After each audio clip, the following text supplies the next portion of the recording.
Okay, well, my name is Steve Higgins, and I want to thank everybody for coming for this Rolls Battery Engineering training, this webinar. We've still got a few folks trickling in. That's typical for these webinars. So we're going to go ahead and start. First thing we're going to do is we're going to talk about the interface. If you look at your computer screen, you should have a bar that pops up that looks something like this. If you have a question, what we'd like you to do, since the microphones get too messy and audio gets too messy, everybody's microphones are muted. So what you're going to want to do is let me get my pen up. There we go. Is this section right here. What you want to do is go ahead and locate that section there, type in your question, press enter. And what that question will do is that question will pop up on my screen. And once that question pops up on my screen, I will go ahead and answer it verbally. We have tried the opening up people's microphones, but because of the feedback and people not having more than one source of audio, the feedback gets pretty bad. So that's how we handle questions on these. If I don't have questions, what I'm going to do is I've got some topics that I'm going to cover that are pretty common. So I'm going to go ahead and get into those topics here in a second, as soon as I get to the right slides. And then as questions come in, I will pause and take care of those questions as they come up. So again, if you have any questions, please locate this area of your screen, find the questions bar, enter the question, type, and then press send, and then I will read your question and answer your question for you. All right. So since we don't have any questions yet, I'm going to pop up and then we're going to talk about something that's very important for any type of battery that we find that people make mistakes. Number one issue for charging batteries generally is people don't program the inverters or the solar charge controllers, or they assume that the pre-programmed settings for those inverters or charge controllers are set up correctly. Okay, so this chart, we published two charts. We published one chart for regular cycling, and we published a second chart for infrequent cycling, and this is for the flooded lead acid batteries. Okay, so for flooded lead acid batteries on a 24-volt system, so flooded lead acid batteries for the 24-volt system, which is here. So we've got our 24-volt system here. Our bulk and absorption voltage, assuming the battery temperature is 25 degrees Celsius, is 29.4 volts to 30 volts. Okay, and so what that means is that if my batteries are in a location where the battery temperature is 25 degrees C all the time, then that's where my charge voltage needs to be. Now, the problem with temperature is that even if your batteries are in a temperature controlled environment, okay, your batteries are going to rise and fall in temperature as they're being charged and discharged. And so all of the temperature, the temperature information, it's very hard for you to monitor it. That's why most all reputable manufacturers of charge controllers or battery chargers of any type sell what's called a battery, it's BTS, battery temp sensor. Okay, and so what the battery temp sensor does is, what you need to do is you attach that battery temp sensor, and I'll talk about that in a second, to the side of the battery. And what will happen is that will adjust the battery temperature based upon where you're setting it. So what you do is you assume that the battery temperature is 25 degrees Celsius. Okay, you assume that the battery temperature is 25 degrees Celsius. You add the battery temp sensor to the side of the system, to the warmest battery in the battery bank, and what happens is if it's a flooded lead acid, FLA, it'll temperature at -5 millivolts per degree C per cell. Okay. If it's a AGM,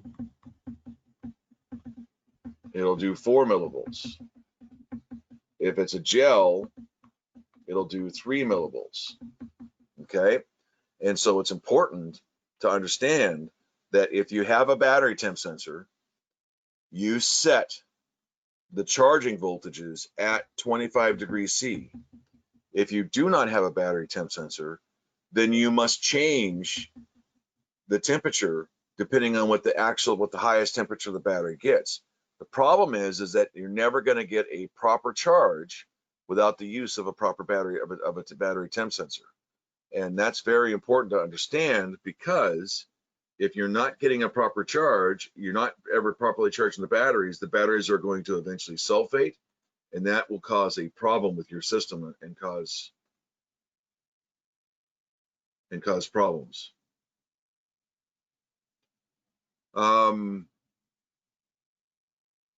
I've got one person saying they can't get audio. I've got my system is showing that I've got audio, so it's either your speakers. If you can't hear me, then you're in trouble. It's either your speakers or something's going on with your device. Because I've definitely got audio. I can hear myself. I'm going to get to the second question here in a second, as soon as I get to the charging. Let some more questions pop through. So this is all for flooded batteries. So what we have is we have the flooded batteries. So flooded batteries are generally, your charging voltages for a 24-volt system would be 29.4 to 30 volts, and that is 2.5 volts per cell to 2.45 volts per cell. Now, when we're talking about AGMs and gels, the AGM batteries, there's a lot of AGM batteries going into Africa in general. The problem is I have seen in the last 6 months, or actually the last year, 10 warranty requests for batteries, and instead of charging the AGM batteries at 14.7 for a 12-volt system, people are charging them at 14.4, because a lot of people are installing these inexpensive Chinese-made inverters or inexpensive Indian-made inverters, or I don't care if they're anybody. If you're not able to adjust the charging voltage parameters to match what you need to charge, then what's going to happen is the AGM batteries are going to eventually sulfate, and they're going to eventually fail.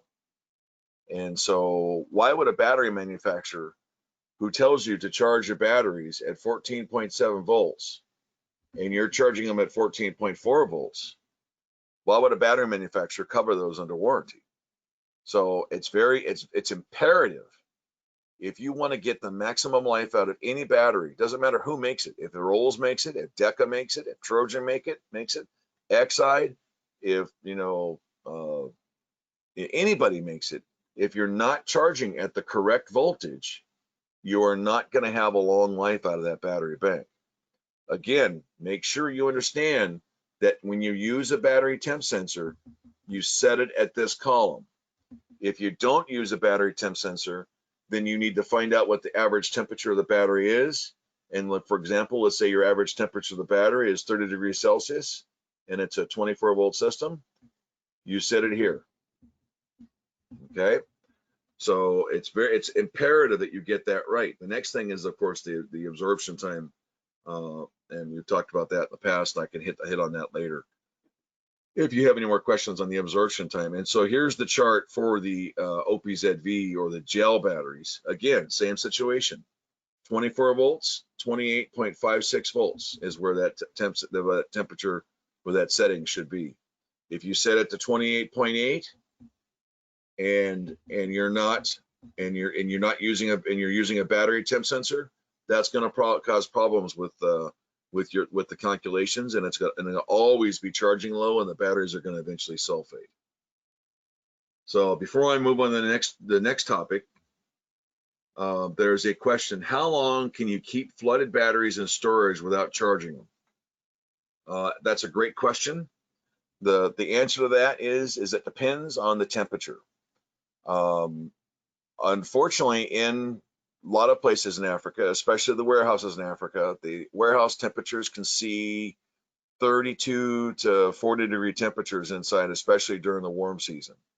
Average, you see about 28 to 32 degrees C. So batteries, if I take a flooded lead acid battery and I fully charge that flooded lead acid battery at 25 degrees Celsius, that flooded lead acid battery is going to self-discharge at about 10% per month, which means if it's 100% charged in June, 5 months later, 4 to 5 months later, it's going to be 50, 60% state of charge, just because straight up self-discharge. And so what will happen is that you need to, what we tell our distributors is that you need to boost flooded lead acid batteries at least once every, in Africa, once every 2 to 3 months. You could probably get away with 4, especially in the cooler times of the year, but in the hot times, I would be boosting those batteries at least once every 3 months at the minimum. Because without doing it, what ends up happening is the customer will get the battery would be very, very difficult to charge, and it will eventually come back, but it will be difficult to charge. So we have another question that has come in that has to do with temperature as well, which is great. Does temperature affect cycling life? Oh, yeah. Does temperature affect cycling? Yes, it does. The average temperature of your systems over there, systems in Africa, generally are right around 32 degrees Celsius. At 25 degrees Celsius, you're going to get your maximum cycling life. At 30 degrees Celsius, if you operate the system 24 hours a day, 7 days a week, 365 days a year, and you're operating at 30 degrees Celsius, those batteries are going to lose 25% of their cycle life. At 35 degrees Celsius, those batteries are going to lose 50% of their cycling life. Okay. At 40 degrees Celsius, those batteries are going to lose another 50% of their cycling life. So if you go in and you buy a set of S550s, or they're called S6L16HCs now, and those S6L16HCs are being operated at 35 degrees C, you're only going to see roughly a cycling life of about 650 to 750 cycles of those batteries. And so you have to, if it's a small battery bank, if the customer's putting in 4 6-volt batteries for a 24-volt system, and it doesn't really pay to air condition that space, so you have to just deal with the cycling losses. If you've got a high-end customer like a lodge or a hotel or a business that's putting in 2,000 amp hours of batteries, and you've got say YS30, 2 YS31s or a Series 5000 batteries, or you've got 4 parallel strings of batteries connected to a system, it definitely pays to air condition that room. So if you it definitely pays to air condition that room, to keep that room cool, the cool as possible, to try to keep the batteries as cool as possible. So you want to be cautious with that when you're designing a system. If it's a small home and you're putting in 2 L16s, generally that's not going to be a problem. The customer is going to get probably 3 to 4 years of life out of those batteries, and then they move on, as long as they've taken care of them. So I'm going to address temperature sensors real quick, and then I've got another question that comes up, and I'll address that in a sec.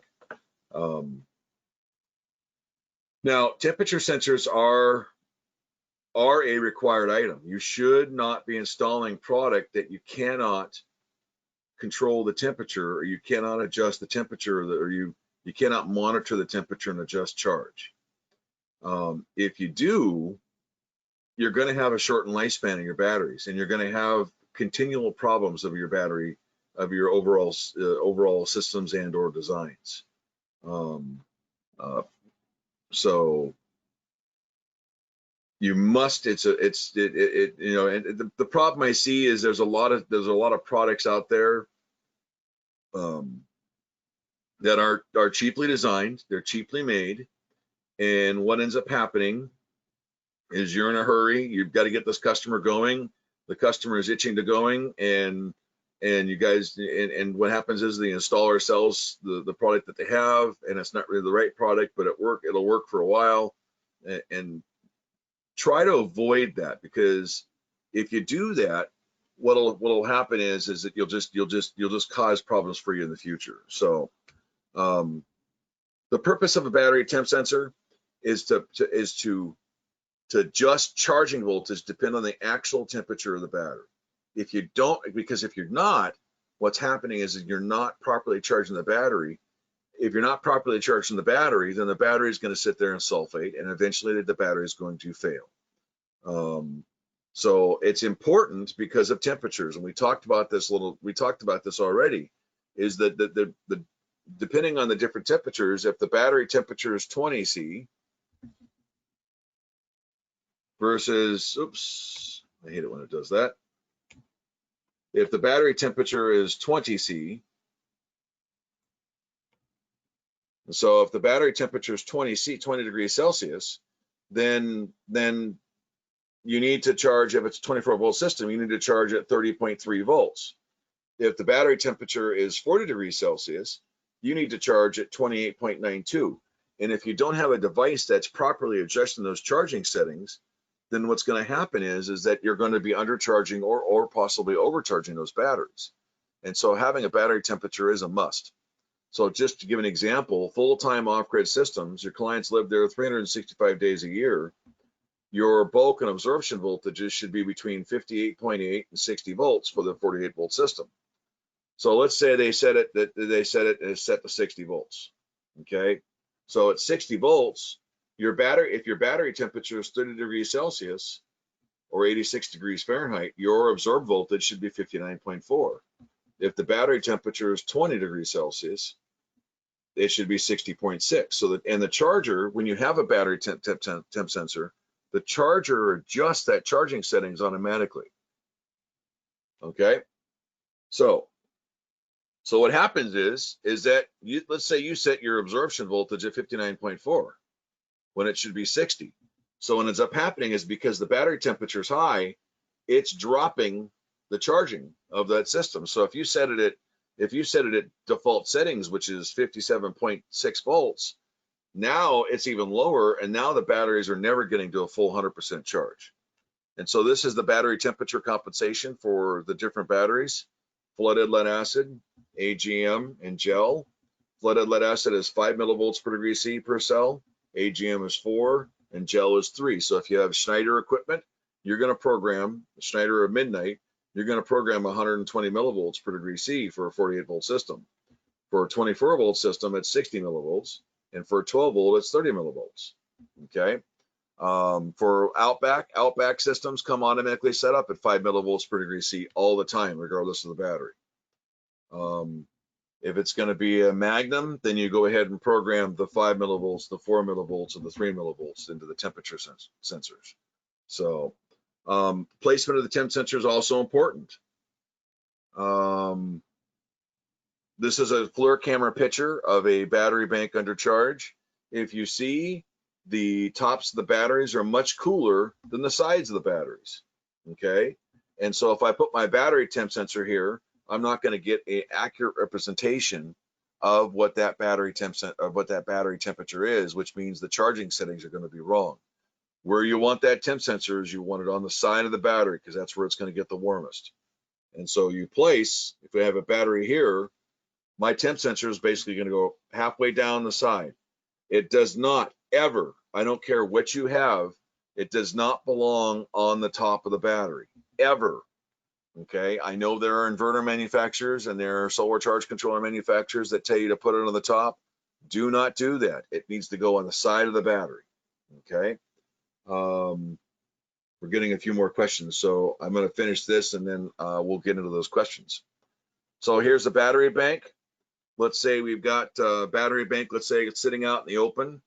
If it's sitting out in the open, what I'm going to do is I'm going to get my pen. Oops.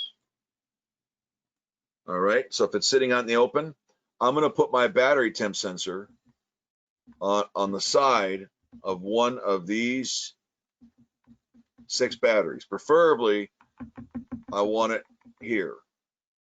Okay, that's going to be the warmest spot of the system. Okay, if it's sitting out in the open. Now let's say that these batteries are tucked up against the wall. So I'm going to change my ink color. There we go. Let's say my wall is here. Let's say I've got a wall here. And this is pretty common. Okay, if it's sitting up against the wall here, then what's going to happen is I'm going to put my battery temp sensor on one of these batteries. Okay, if it's sitting up against the wall, that's going to be the hottest location of the battery bank. If my battery temp sensor's out here connected on the side of the battery out here, that's where all the airflow, there's a lot of airflow there. This battery is going to be cooler. There's not going to be a good representation of the battery back here. So you want to make sure that's in the right place. Here's a picture of a system, and this is actually in Oregon in the United States.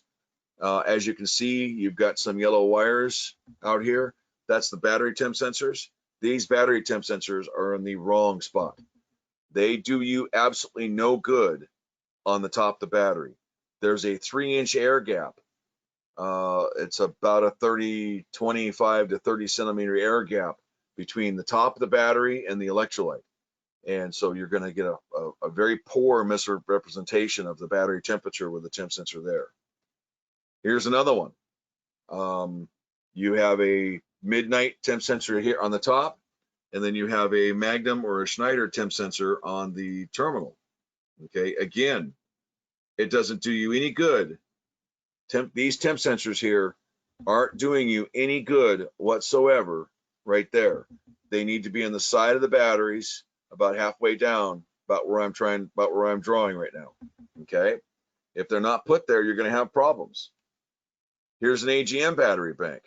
Temp sensor is fixed to the top of the battery. As you can see, it didn't do any good. Those batteries got so hot that the batteries cooked and the chassis swelled, the vents popped. Now those batteries are done. Okay, and then lastly, we've got this one here. This is actually in Mozambique. You see the customer, the installer put the temp sensors on the wall. This one, the temp sensors are just hanging around down on the bottom of the cabinet, and this one, they're in the top of the cabinet. The battery cabinet is right here. This is the battery cabinet. Those temp sensors should be going into the battery cabinet and connecting to the side of the batteries. Failure to do so voids your warranty, because if you don't have a battery temp sensor, you're not properly charging the batteries, and you're going to cause problems with the system. All right, so I'm going to hit some of these questions that have come up. What can cause a gel battery terminal to melt or explode? Okay, that's a great question. So what you have, and it's not just gel batteries, it's all batteries. It's all your connections in your system. And so when you have a connection in the system, what happens is you have typically a lead lug, you have a copper conductor, and then you have a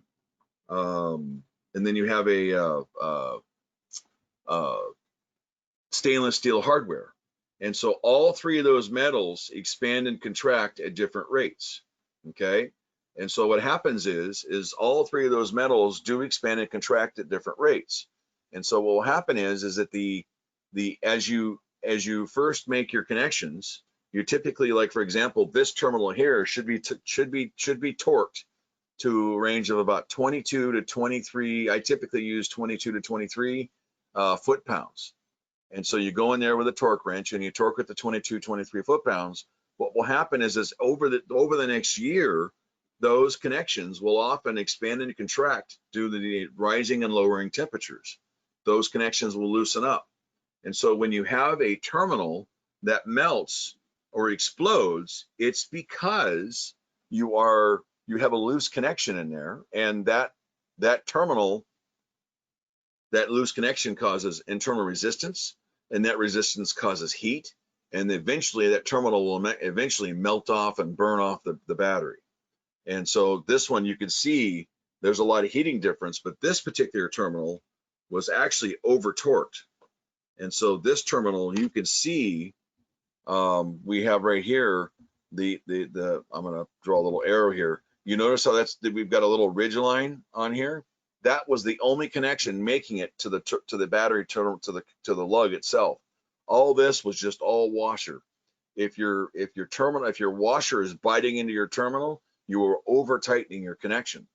And so there's too light, too loose, too tight, and just right. So you typically want to make sure you go through it. Just another note, it's a good idea, you install a system, you drive away, you should come back in about 30 to 60 days and go through and retorque all your connections, because initially that first connection, if it's made cold, as soon as those connections heat up, what'll happen is that cold connection, you really didn't have the best connection. You got to go through and retorque afterwards, because they will loosen up. And so, when you commission a system, you want to come back about 30 to 60 days later. Typically, I would do it about 30 days. 60 days is a little too long. Come back out, retorque the system, and then you should be good for about 9 to 12 months after that, depending on how much abuse the customer's putting the system through. So yeah, when you melt the terminal, it's not a battery manufacturer's fault, it's the installer's fault. It's a loose connection. I'm gonna go hit a couple more questions. I need to get this a little bigger because I'm getting older, and I'm getting my vision's I'm getting older, and my eyesight's not as good as it was when I was a teenager. What is the best method or process of charging and testing AGM rolls batteries and knowing their state of charge and how long they hold a charge? Okay. That's a really great question. Basically what you want to do is you want to do a load test. And so on the AGM batteries, what I like to do is I like to do a load test on AGM batteries, and especially upon commissioning, at 6 months, and then 12 months, and then every 12 months after that. And basically what a load test is you are placing a load on the battery, a known load across the battery, and you are watching the voltage of each battery in the system. And so what you do is, for example, this is what a good load test would look like. What you do is, for example, let's say you have the 220 amp hour, the S12 220 amp hour AGM batteries. Those are 220 amp hour batteries, load test. And so what you do is you load them up at the C10 rate, the 10-hour rate. And so you look at the spec sheet and figure out what the 10-hour rate is. You'd place that much load on the system, and then you'd watch the cells. You'd take voltage measurements every hour that you have. And so you'd begin the test. All the cell voltage measurements would be, in that 2.13 volts per cell range. You've got your cell measurements all, and with that battery, you're actually measuring 12 volts. So you monitor each battery 12 volts. And so what you're doing is you're looking at each battery voltage, and each battery voltage should drop relatively at the same rate. Okay, so if I'm getting 12 volts on one battery, and I 12.0 volts, then I should get 11.4 to 12.4 volts or 12.6 volts across each battery. So you monitor each one of those batteries as it goes. And so if you have a dead cell or a weak battery, if you have a dead cell, what's going to happen is that when you get hour 3 or hour 4 in the test, what's going to happen is that one battery will measure, say, 11.5, while the other battery has dropped to like 9.0 volts. And what will happen is you'll see that. A good system would be you're looking at about a half a volt, 0.6 volts, 0.6 volts between all the batteries. So if you've got one battery at 11.5 and one battery at 11.6 and one battery at 12.1, I would still consider all those relatively good and all relatively closely. So the only way to really test that kind of stuff is to do a load test on them. So that's what we mean by when you go to look at our, let's see here, I am going to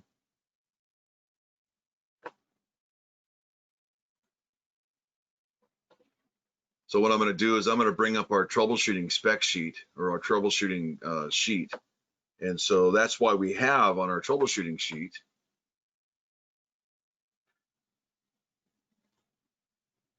so now you guys got a picture of my Google Drive here. And so I'm going to go ahead and bring this up.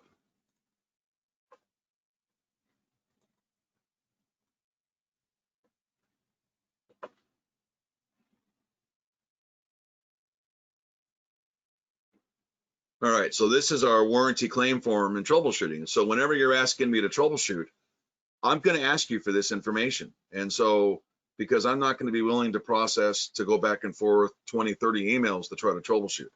And so this, you know, you've got your customer name, you have customer name, dealer installer name, battery model number. We have to have the battery date codes, installation date. This is where you list the system information. If it's a single phase generator, this is where you list the charge information. You know, the inverter charge controllers, list them here, your settings. And then here, if you have a flooded lead acid battery bank, you fill out the specific gravities. So, you know, 260, or I'm sorry, 260, you know, and so 0.255, you know, that would be represented like 1.255. You know, you could even do the decimal points and just drop the ones. That's fine. Cell temperatures, you know, 32C, open cell voltage with it, and this is open cell voltage means with no load. And so if it's a 12-volt battery and it measures, you know, 12.2 or 12.3, this one's 12.1, this one's 11.8, you know, and so we measure those open cell voltages, and then you tell us what your current draw. So say your current draw is 40 amps. 40 amps, and our loaded voltages, say this would be 12.0, 11.8, and then this one would be, say this one, say you had 3 parallel batteries in there, and this one dropped to 10.5. Okay, you probably have a problem with this cell. Now the question is the problem a manufacturing defect, or is the problem a field defect? You know, that would depend on what your charging settings are, and if you're using the battery temp sensors, or how old the batteries are. And so that's the best way to troubleshoot them. So the next question is I had 4 Deca batteries, each 12 volts, 210 amp hours in series with another pair in parallel, 24 volt system. BTS was installed. Parameters were set correctly with an Outback charge controller. 1 battery in each pair failed within a year. The temperatures in each pair was high to the touch. The inverter had a charger TBB inverter and is also set for generator charging. Any idea why the batteries failed? So I guess you're probably going to need to evaluate. You're probably going to need to give me more information. You know, I mean, where was the BTS installed? Was it installed the side or the top of the battery? What were your charging voltages? What was the failure mode? Did the battery swell up like a balloon? Those are all kinds of questions. So Adam, if you can give me more information, I'll be more than happy to try to help. That might be something for offline. But yeah, if the battery, the most common thing we see is you see swelling of batteries in Africa, and that's due to temperature. And so if the battery swells up and looks like it's pregnant, then definitely that's usually a battery temperature issue, or it could be even you know, I mean, the biggest problem with Outback that I see is that they lock in their temperature correction to 5 millivolts per degree C. So if you're using an AGM battery or a gel battery with an Outback product, it's technically not really charging your batteries at the correct voltages. And so that's definitely an issue, because it can cause problems it can definitely cause problems with the batteries themselves. So Adam, if you can get me some more information, I'll be more than happy to try to help you out. You might want to handle that offline. So Myrol's batteries have 2 casings. Rainwater got in between the casing. What does the water sitting in the casing do to the battery? Will it negatively affect the placement and reading of the temperature sensor.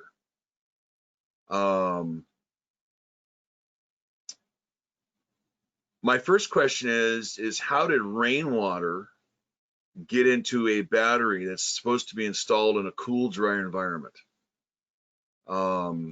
If rainwater got into the battery, then, or got into the casing of the battery, because the valve covers aren't 100% sealed, rainwater probably also got into the actual cells themselves. And so that eventually is going to cause failure, overall failure of the battery bank as well. And so, so you want to be careful with that. If you get rainwater in there, that's going to cause all kinds of problems. And my guess is the rainwater also got into the electrolyte, which is diluting the electrolyte.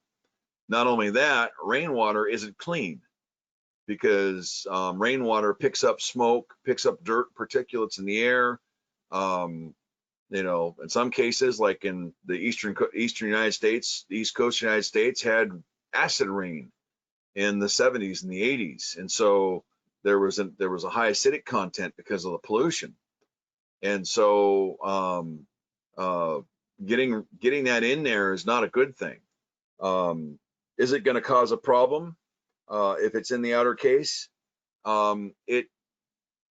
It could cause a swelling problem to the point where it bursts the outer case, because that's only able to, that case is built to withstand the water that's in those specific cells in that battery.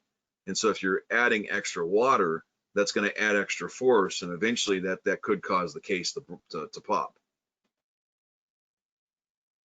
That could cause problems. So first of all, the rainwater is a problem getting into the case, because it really the battery shouldn't be rained on. The battery should be in a relatively controlled environment enough that you're not getting rain on the batteries. That's definitely a problem. In the previous picture, what caused the batteries to swell? Overcharging, undercharging? That's a good question. In that previous picture I had up, let's see here, I'm going to close this. They was asking the question, what caused the batteries to swell? Let me bring that back up again for you. What caused those batteries to swell was temperature, okay, and the improper placement of the battery temp sensor. But the other problem was that there's no ventilation for those batteries, and so those batteries themselves, if they don't have any passive, especially AGM batteries want passive ventilation, while flooded batteries want active ventilation because of the hydrogen gas that's coming out of the batteries. And so if you're not properly ventilating the battery bank, then what will happen is, especially if they're AGM batteries, they are going to swell up like this, okay? So these are a lot like your S12 220s. And so you can see these batteries are installed. I'll bring up my pointers so you see around the edge of this battery, these batteries are installed on a boat, in the kitchen of the boat, and the batteries are packed in here. They got the styrofoam. You know, I don't know why they put the styrofoam in here. That's just going to make the batteries hotter. The other problem is that we want 1 to 3 inches of space between the batteries. So these batteries are so close together, they've got about 1 inch of space above the batteries. And so what's happening is that these batteries are getting so hot that they swell up like this. So the swelling is typically caused by battery swellings. One, it's caused by temperature, extreme temperatures. The temperatures are getting above, the temperatures are getting above 25, 35, 45 degrees Celsius. And what happens there is you can see right here, this square valve cover starts to pop up, and that's the valves popping and trying to gassing. And so those batteries are gassing, trying to cool themselves, and they just can't. And so that's a definite major problem. And so, you know, this installation needs to be fixed. One, this styrofoam needs to come out so you have more airflow around the batteries. The batteries need to be 2 to 3 inches apart So you need to have, 20 to 40 millimeters of space or centimeters of space between the batteries. And the temp sensor needs to be mounted to the side of the battery because, that's definitely a problem. We got a follow up about the batteries that got rainwater. Rainwater came from the droplets between the solar modules covering the top of the installation. Again, if the batteries are under the panels, the batteries need to be in a box. They need to be in a controlled environment installation. If you're installing if you're putting your batteries underneath your solar panels, and the water's coming through and dripping through, it's hitting the top of the battery. If it's getting into the battery, then that means that it could also be getting into the actual valve covers, into the seals of the batteries, and that's going to cause a nightmare issue. So when you're installing any type of battery, batteries need to be installed in a cool, dry environment, which, while a solar panel underneath the solar panel is probably cooler, if you're going to put it outside or in a lean-to, or the solar panels are above a garage and the batteries are below that, you need to put the batteries and build a box around the batteries to protect the batteries, because if you don't, the batteries are going to fail prematurely, and it's going to cause problems for everybody involved.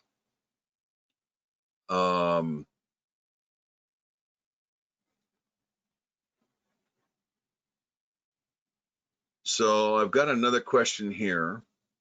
At what voltage can a tagged bad and can't recover from the charging? So I'm guessing the question is at what voltage can you charge at that the battery won't recover? There's a reason that we tell you what your battery charging voltages need to be, okay?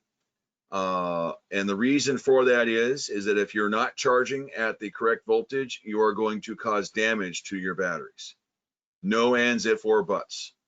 There's absolutely no question.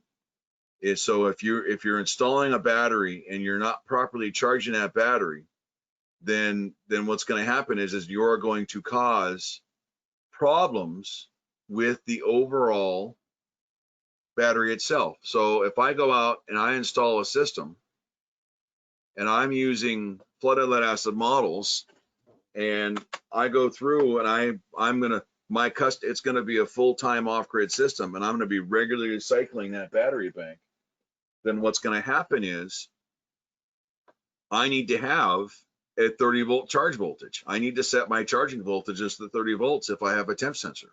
If I don't have a temp sensor and my average temperature is around 35 degrees C, then I'm going to set my charging voltage. Let's do the calculations real quick. Oops. So I'm going to set, so if my charging voltage is 35 degrees Celsius, so I got 30, 40 C, my 35 degrees Celsius. So it's going to be roughly about, 35 degrees Celsius. So that's a 10 degree delta at 40. Let's do 48 volts. So that's 120 millivolts times 10 degrees Celsius. That means my charging voltage needs to be lower by 1.2 volts. Okay. So 120 volts equals 1.2 volts. Okay. So if my base is 30, that means that I need 28.8. So 28.8 would be my charging voltage for this flooded lead acid battery at 35 degrees Celsius. Okay. And so you program 28.8. And then what's going to happen is while you're charging and those temperatures are that high, the issue is with all battery temp sensors, battery manufacturers require a battery temp sensor, period. If you don't have a battery temp sensor, you are never going to properly charge those batteries, because your customer is not going to adjust the charging voltage. They're not going to do this math every day they have, or every quarter, or every month. And so that's what you have to do, is generally, you know, in August, my charging voltage is going to be different than in September. It's going to be different in October. It's going to be different in November. It's going to be different in December because my temperatures aren't always the same. And so it's well worth it to pay the $25 for the temp sensor if you don't have it. Okay. And so we get this a lot. Valve regulated lead acid. So those S12 220 AGMs, that African energy cells, okay, if I'm putting in a 12-volt system, I want the charge voltage to be 14.7 volts. I can't tell you how many systems I've looked at and it's set up at 14.4 volts. That is just a failure waiting to happen. Okay. So what's going to happen is that if you undercharge, if you say you're running like this for about a year or two on an AGM battery, it's going to be very difficult to recover. On a flooded battery, you would bump up your voltages a little bit for a few weeks to see if you could recover capacity. But the longer you go, the more difficult it is going to be able to recover an undercharged battery. It's just a problem with sulfation. You just can't get it on. Let's see here. What voltage? Oh, so the follow up for that is, what voltage can a battery be tagged bad? I don't know, because it depends on if it's I had a customer who called me yesterday that said that, Steve, I've got 8 S550 batteries, and the customer left their inverter on over the winter time, and the solar was covered up in snow, and now the batteries measure 2 volts each. And so I walked him through recovering those. He put a charger on them, got them charging, and after about 6 to 8 weeks of daily charging, those batteries came back and they're operating at about 90% capacity at this point. So it's hard to tell. The problem is, of the AGM batteries, it's very difficult to recover an AGM battery. If it's a flooded battery, it's much easier to recover a flooded battery because you can equalize it, you can gas it, you can charge it at a little bit higher voltage. You can't do that with AGM batteries. The highest voltage on the AGM batteries that you could go, that I would go, is this 14.7, maybe 14.8, maybe 14.9, but anything above 15 volts is going to start causing damage to the battery. So BTS, so I've got another question here. Battery temperature installed on one side of the battery in the middle, one battery in each pair. That's 2 batteries swelled. They are located in the customer's garage using a TBB inverter. I'm not sure what a TBB inverter is with chargers. It was interesting that only one of each pair failed. They were gel batteries. So so they swelled. And so this goes back to the previous question we had, where the customer had 4 deck of batteries, and then the battery swelled. And so swelling is a temperature symptom. And so my guess is that the ambient temperature got too hot for the batteries, and they swelled. One thing to watch out for is the DECA charging voltages are much different than our charging voltages. So they're typically a little bit lower, and they're typically even a little bit lower than the 14.4. Okay, and so you've got to pay attention to that, because if you don't, then what will happen is you're going to overcharge and you're going to cause them to swell. Temperature is a huge thing, guys. You've got to get the temperatures down. You just can't keep putting in batteries into systems and hoping that especially if they're in a bad installation location. Every battery manufacturer in the world, when in their instruction manuals, they tell you that the batteries must be installed in a cool, dry environment. That's just something that has to do with all batteries. Doesn't matter if it's lithium battery, doesn't matter if it's a gel battery, doesn't matter if it's an AGM battery. Every battery must be installed in a cool, dry environment. If you're not, then what's happening is you're going to cause damage, and you're going to cause problems to those batteries. You know, like if I go through right here, we've just put some more stuff into ours because the you know, we try to make it as easy as for people to understand, but of course I'm trying to find it now that I can't. And so this is why manufacturers write manuals. This is why we spend the time to write these manuals, to make sure that you understand it, make sure people understand it, because it's very important. Like for example, for all Rolls batteries, I'm going to go ahead and read this section here. For all Rolls batteries, it is recommended that batteries are separated by 2.5 to 7.5 centimeters. That's 1 to 3 inches apart to allow for proper airflow and cooling and maintenance. Flooded batteries should be installed in a temperature enclosed room or enclosure with adequate spacing to allow for cooling and insulating to prevent any freezing or cold temperatures. Excessive or cold temperatures will result in the reduction of overall cycle life. Batteries should never be installed in a completely sealed enclosure. Valve-regulated batteries such as AGM and gels should be at a minimum should be passively ventilated. Enclosures for flooded models should be actively ventilated with both positive and negative airflow installed to remove any hydrogen gas during charging. Produce the cells at 2.25 volts per cell or above. Every effort should be made to avoid hydrogen accumulation, as the concentrations in excess of 2 to 4% may ignite with an electrical spark and are explosive.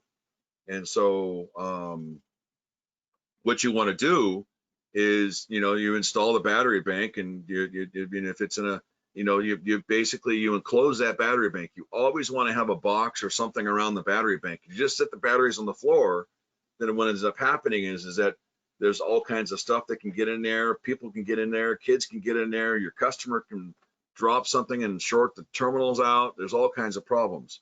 So the system has to be installed so it's clean and neat, and so that you're not causing yourself more problems than you're having.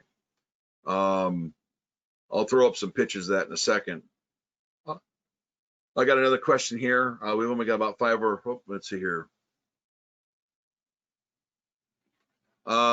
Next question is, can you explain equalization of a battery? Well, yes, I can. The first thing about equalization is you should never equalize a battery that doesn't need it. Okay. This whole thing of saying, oh yeah, you need to equalize the batteries once a month or once a quarter or once every 2 months, once every 2 weeks. That whole thing is flat out wrong. My batteries, my personal batteries, they turn 18 years old this month. I purchased them in July of 2002. So my battery bank's 18 years old. I have equalized that battery bank a total of 2 times in those 18 years. They are all currently specific gravity wise in the 1.260 range. And then when I test those batteries, when I do a load test on those batteries, they are all approximately about 75% capacity.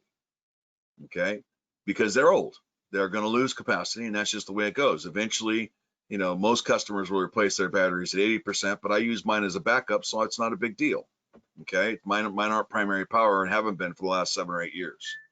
Now, equalization is done when you have specific gravity differences of more than 20 to 30 points in difference, which means when you go in and you look at the specific gravities and the specific gravities are all varying, that is when you equalize the battery bank.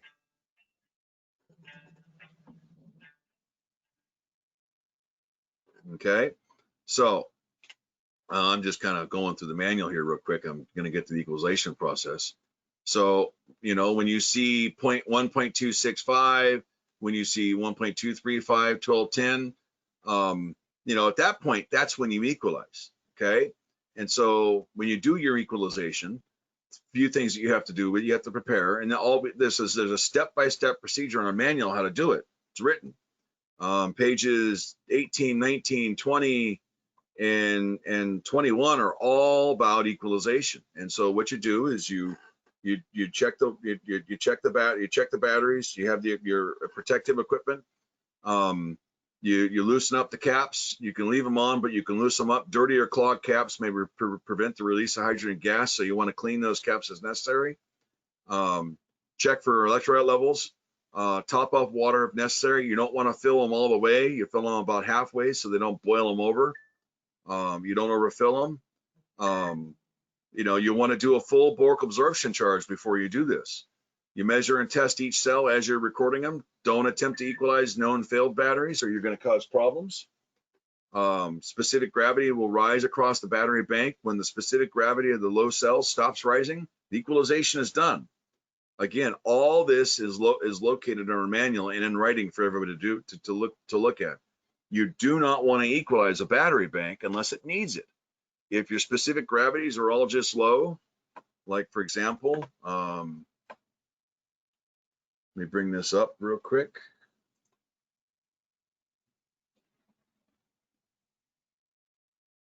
It'll take me a second to find it. So if your specific gravities are like, for example, let's see here. So if we look at this system here,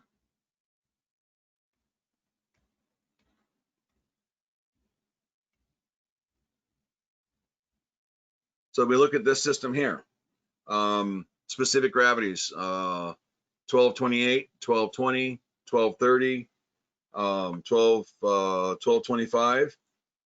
If we look at this system here, we got, you know, we got all of our specific gravities are all close to each other, right? Okay, I mean, they're all within 20 points, 15, 10, 15, 20 points. This doesn't require an equalization. This battery bank's exhibiting signs of sulfation. This battery bank is exhibiting signs of undercharging. This battery bank is telling you that it's not being properly charged. So either your customers are using too much load out of the batteries or your customer settings are wrong. And so you need to adjust your settings, specific gravity wise. How do you fix this? You check and clean your connections. Don't tug on the battery terminal. Stop doing the tug test. Put a wrench on it, back it off a half a turn, and then retighten it, retorque it. Okay, adjust your bulk absorption up by 0.2 or 0.4 volts, or add 30 to 60 minutes to your absorption timer. Make small changes to the system. Okay, don't just make big old giant changes and expect that to figure out what your problem is. Defeat your end damps. Okay, end damps can exacerbate sulfation issues. You wait 2 to 4 weeks. Okay, what happens with batteries? It's a chemical reaction. It takes time for everything to happen. So it's a lot like your body. If you overeat, you put on 4 or 5 extra kilos of weight, the first time you go to the gym or the first time you go for a run, that's not going to melt that weight off. It's going to take multiple times of going to the gym and running and working out to drop that weight, you know, or dieting to drop that weight. Okay. So you wait a couple of weeks, the specific gravities have done this. So we've all rised. That means that that we've all seen a full rise, and so that means that the battery bank is fine. It's just the customer's been undercharging it. Okay. If we get this specific gravities 1180, 1190, 1185, 1200, 1275, we do have a large difference in specific gravities, but these batteries are exhibiting signs of extreme discharge, and so those signs, that is bad, and that's going to kill this battery bank. I won't cover this under warranty. We won't cover this under warranty. Deca won't cover it. Trojan won't cover it. Nobody's going to cover it because these 1170 or 1150, you know, 1170. This is 100% DOD. Those batteries are being killed. Okay, and so basically, how you fix is the same way. You clean your connections, make your small changes to your charging, you wait a few weeks. You know, if it comes up to this, the battery might be recoverable. If it does this, the batteries are probably end of life. They're probably done. Okay, and so equalization is a bit of a spot for me. I'm not a big fan. Every time I've ever had a problem with a battery bank, it's been one I've been equalizing. What are some symptoms that can tell you the battery is not of good health? It's a good question. When you're troubleshooting a battery bank, the most common symptoms that you see are the most common system that you're going to see is sulfation. That's going to be your most common problem, is the sulfation. Once you get a battery bank that's sulfated, that's going to cause problems in general for your overall system. Here's most of the system. Common causes of failure: undercharging. Undercharging is going to cause sulfation issues, insufficient absorption times, or if you're not adjusting your settings, most customers, especially full-time off-gridders, have to adjust their settings a couple times a year. Poor maintenance. When you go to a battery bank and there's crap all over the top of the battery, there's water all over the top of the battery, that means your customer's been overfilling. If you get to a site and corrosion, bad water. You don't want to put bad water in a battery. You have to put distilled water in a battery. You can't put, lake water, rainwater. You can't put bad water in a battery because that will cause more problems with your batteries. Excessive heating. This is what batteries will do when they've been overheated. This is not good. That's going to cause all kinds of problems. That is hydrogen and oxygen coming out of that battery. Eventually, you get an arc or a spark in that room, that's going to cause the battery to blow. And so, troubleshooting symptoms: lack of capacity. Customer says, yeah, last year I had so much better capacity than this year. Generator runs longer, runs more often. When you see excessive or no water usage, or when you get imbalanced cell heating, or you get inconsistent specific gravity readings. Those are all symptoms of the health of the battery. Now, what you should do is you should start logging data, or you should be logging data during the life of the battery bank. And a lot of times you're going to see that before it fails. The problem is that the customers aren't educated properly. And some installers don't do it properly. They install it, they never go back and look at the system. They never go back and do the maintenance in the system because customers say they're going to do the maintenance. And so if the customer is not doing maintenance on a battery bank, and you're not doing maintenance on the battery bank, nobody's doing maintenance on the battery bank, the battery manufacturer isn't going to cover it under warranty because the batteries require maintenance. There's no such thing as a maintenance-free battery. So you want to be cautious with that. Another question we've got, hello, for these batteries, the deep discharge can be taken to 80%. So on a off-grid regularly cycling system, I typically size that system for between a 25% and a 50% depth of discharge. If you're doing an 80% depth of discharge every single day, your battery bank's going to last around 2 years. Actually, maybe a year to year and a half, depending on the temperature. Okay. If you're cycling, like for example, I have my system at my house is a backup system. And so I have a battery bank. The battery bank is connected to a Trace Engineering SW4024. And the output of that is connected into the input of the inverter is connected to my main panel. And the output of that inverter is connected to a critical load sub panel. And so in the critical load sub panel is the circuit for the master bedroom, the circuit for the living room, and the circuit for the kitchen. And so those three circuits are powered by that inverter in that battery bank. So when I have a power outage, because I only see power outages where I live for 30 minutes a year. And so, sometime in December when I get a rainstorm or windstorm or whatever, January, power can go out in the rest of the house, but the master bedroom, the kitchen, and the living room all have power. And so that system is sized for an 80% depth of discharge because it only cycles maybe once to 5 times a year. And so those batteries are going to last a lot longer in that system. Now, for you guys, if you're doing a if you're doing a 80% depth of discharge cycling, if it's a backup system and you're doing in Africa, you're going to do that every day. Those batteries are going to last about a year to about a year and a half because of the temperatures those batteries are operated in, unless they're operated in an air conditioned environment. Okay. So the follow-up question to that would be is how do you set the battery to cycle to 50% depth of discharge? Well, that's the hard part. What you want to do is if it's a generator, say it's a full-time off-grid system that's connected to a generator, you set the generator to start. Let's say it's a 24-volt system.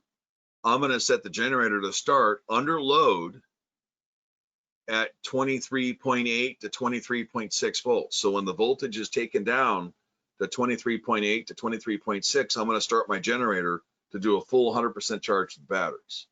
Okay.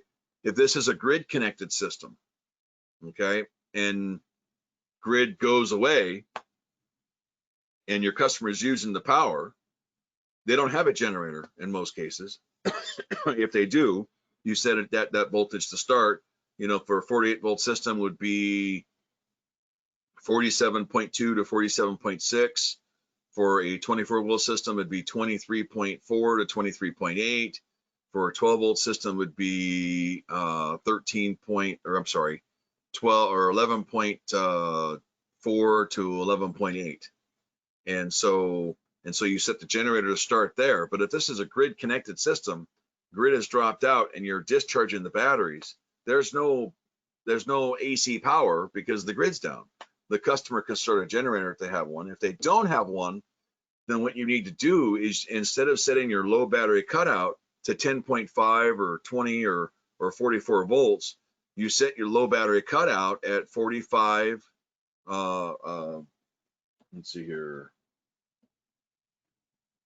You set your low battery cutout at 1.85 to 1.95 volts per cell. And that'll shut the inverter off, which will shut the power off to the customer. The problem is what your customer does. Your customer goes, they don't have power. Batteries are basically dead. Your customer's power goes out. The customer goes to the inverter, turns the inverter off and turns back to on. 10, 15 minutes later, it shuts off again. And they just keep repeating the cycle until the batteries are dead as a doornail. And the customers trash the batteries. Okay, so that's where you have to educate your customer. You have to educate your client how to use the system, because if you don't, you're going to have all kinds of problems. Earlier in this webinar, I mentioned that we've had about 10 to 12 warranty claims on the S12 220 AGMs over the last 8 months. Every one of those batteries, every one of those systems that we had warranty claims, all but one, every one of them, there were charging problems. The system wasn't being charged at the correct voltage, wasn't being charged at the correct absorption time. Every single one of them. We covered a lot of them under what we call a goodwill warranty, but every one of them, except for one, was a non-manufacturing defect. It was a installation problem or a programming problem. So that's something to definitely keep in mind, is that you have to educate your clients. If you don't, you are failing as an installer and you're failing your customer. And so that's the problem, is you have to educate your client and teach your client how to take care of those batteries. Because if you don't, you're going to have problems. Okay, so we've been going for about an hour and 10 minutes here. I want to thank everybody. I don't see any more questions that have popped up at this point. Hopefully I've answered your questions. If I haven't, I apologize. Feel free. I'm going to go ahead and pop up a screen here real quick. Just give me 1 second to find it. All right, so I still do have a Google Drive. This presentation, I will go ahead and I'm going to take the recording of this presentation. I'm going to put it on our YouTube channel. So if you go to YouTube and you type in Rolls Battery Engineering, our YouTube channel will pop up. If you're not already subscribed, subscribe. You know, I'm going to be posting a lot of new stuff there over the next couple months. We do have a Rolls or a Google Drive. and that's http://tiny.cc/roles share drive. That will give you all the access to the stuff I share online. If you want the link, go ahead and send me an email, steve@surrett.com, and I'll go ahead and respond to that link. If you have any further questions, or I didn't get you a good enough answer, or you misunderstood, go ahead and send me an email, and I'm more than happy to help you out with that, and we can take care of that. I want to thank everybody for coming. I appreciate it. We've been on for a little over an hour now, so I try to keep these less than an hour, so we went a little long. But again, if you have any questions, feel free to give me a yell. I'll be more than happy to do what I can to help you out. Thanks, everybody, and we're going to go ahead and end the webinar now. You guys have a good day. Have a good evening.